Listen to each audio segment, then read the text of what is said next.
Today we're launching our white paper where we address 5 very particular issues and where we issue 5 calls to action.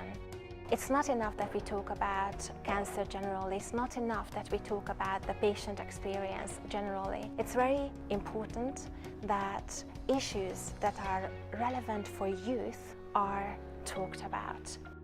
It's really wonderful seeing our hard work come to fruition, and it's unbelievable that we're actually here in the European Parliament talking about youth cancer rights. And Youth Cancer Europe are enabling us young people to change the lives of other young people across Europe.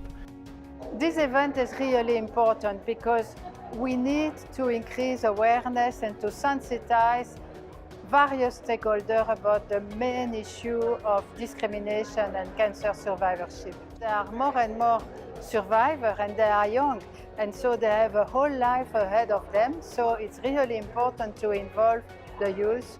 We are the only ones who understand what it's like to go through these services, so ultimately we should be the ones deciding on what happens to them for future generations.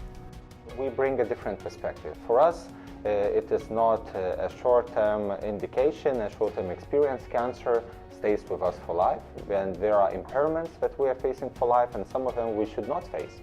We are the only ones who can combat the status quo.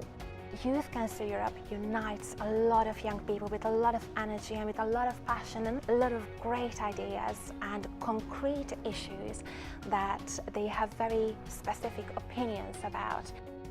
We address the financial discrimination of cancer survivors, the fact that they must declare their cancer history indefinitely, leading to denied insurance or paying exorbitant premiums. I didn't know how great impact financially it would have in mortgage, in insurance, and then applying for the job. And that is unfair discrimination we need to stop in Europe. It is clear that for young people the situation is even harder because they are at the beginning of their life. They pass through difficult treatments and then they are facing many barriers. So there is a desire to bring insurance as quickly as possible to people, and often that means we move away from very exact risk assessment, which is unfortunate because that usually has a sort of negative outcome for those with a history of cancer. And I think that reminder is always worth giving to the companies who are perhaps overly focused on the cost but not perhaps on the consumer. There is an awful lot of desire to bring about change. The passion shown today, as I already said, was more likely to come from Youth Cancer Europe than perhaps some of the other patient bodies.